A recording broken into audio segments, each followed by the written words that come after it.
हर खबर पर होगी आपकी पकड़। डाउनलोड कीजिए एबीपी लाइव ऐप। पाकिस्तान धरती के नक्शे पर एक ऐसा मुल्क जिसकी सारी जद्दोजहद 7 दशक बाद भी ये साबित करने में जाया होती है कि उसकी पैदाइश जायज है और वजूद बेसबब नहीं।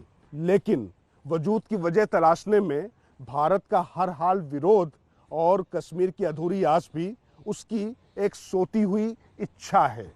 और इसी इच्छा की पूर्ति के लिए जैसे ही अमेरिका में निजाम बदला, उसने करवट ले ली है। क्यों पाकिस्तान ने अचानक भारत के खिलाफ आतंक के झूठे आरोपों का पुलिंदा डॉजियर की शक्ल में आगे करना शुरू कर दिया? ऐसा क्या हुआ कि लंदन में पाकिस्तान परस्तों ने अपने हिमायतियों से ब्रिटिश विदेश मंत्री के नाम चिट्ठियां लिखने को कहा?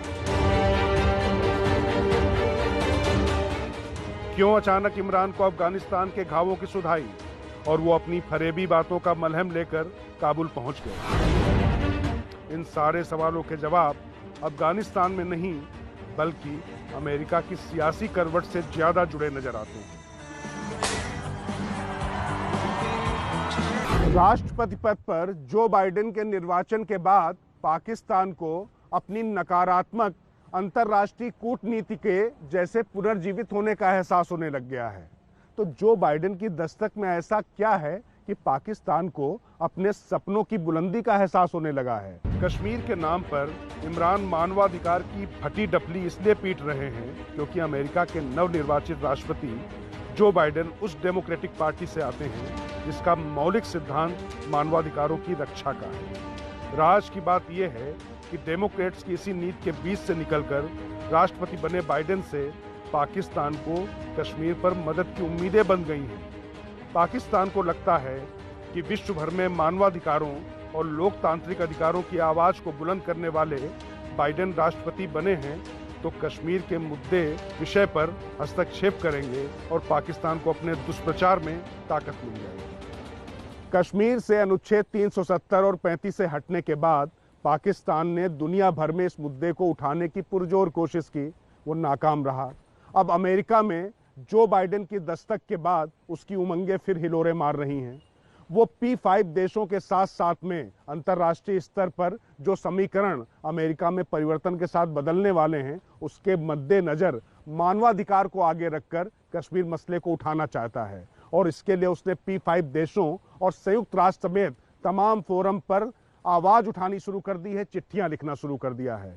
भारत भी इससे बेखबर नहीं और उसने इसका जवाब उसी तरीके से देना शुरू कर दिया है जिससे पाकिस्तान की कोई भी नापाक कोशिश आगे परवान ना चढ़ सके।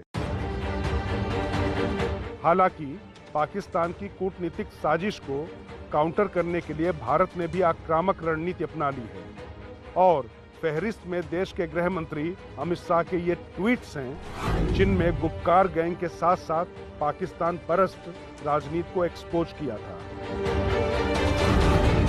अमित शाह का ये ट्वीट केवल देश की नहीं बल्कि अंतर्राष्ट्रीय राजनीति और कूटनीति के मद्देनजर किया गया वो काउंटर अटैक था जिससे पाकिस्तान और पाकिस्तान के प्यादे बिलबिला कर रह गए। पीओके में पाकिस्तान के दमन और शोषण के हथकंडों से दुनिया को वाकिफ कराने की मुहिम का भारत ने आगाज कर दिया है।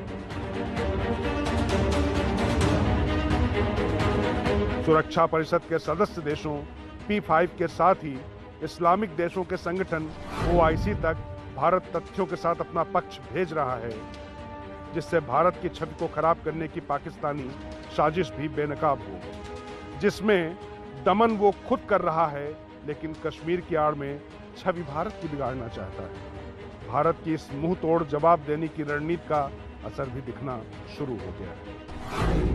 अफगान विदेश मंत्रालय ने बयान दिया है कि पाकिस्तान के आरोप झूठ के पुलिंदा के सिवा कुछ नहीं और बहुत मुमकिन है कि आने वाले वक्त में कुछ और देश पाकिस्तान को उसकी हरकतों पर शर्मिंदा होने पर मजबूर कर देंगे। ये पहली बार नहीं है कि पाकिस्तान ने झूठ के पुलिंदे यानी डोजियर की सियासत खेलनी शुरू की हो। डोजियर कूटनीति में भी वो बुरी तरीके से मात खा चुका है। 2015 में उसने 3 डोजियर दिए थे, अब 14 नवंबर को उसने फिर से ये डोजियर दिया है। लेकिन विदेश मंत्री एस जयशंकर के बयान से साफ है, उन्होंने कहा कि सीमा पार आतंकवाद के लिए कौन जिम्मेदार है ये सब जानते हैं। यानी भारत को इससे धेला भर फर्क नहीं पड़ता है, बल्कि भारत ने आक्रामक कूटनीतिक रणनीति बनाते हुए इस मोर्चे पर पाकिस्तान की भद्द पीटने की तैयारी कर ली।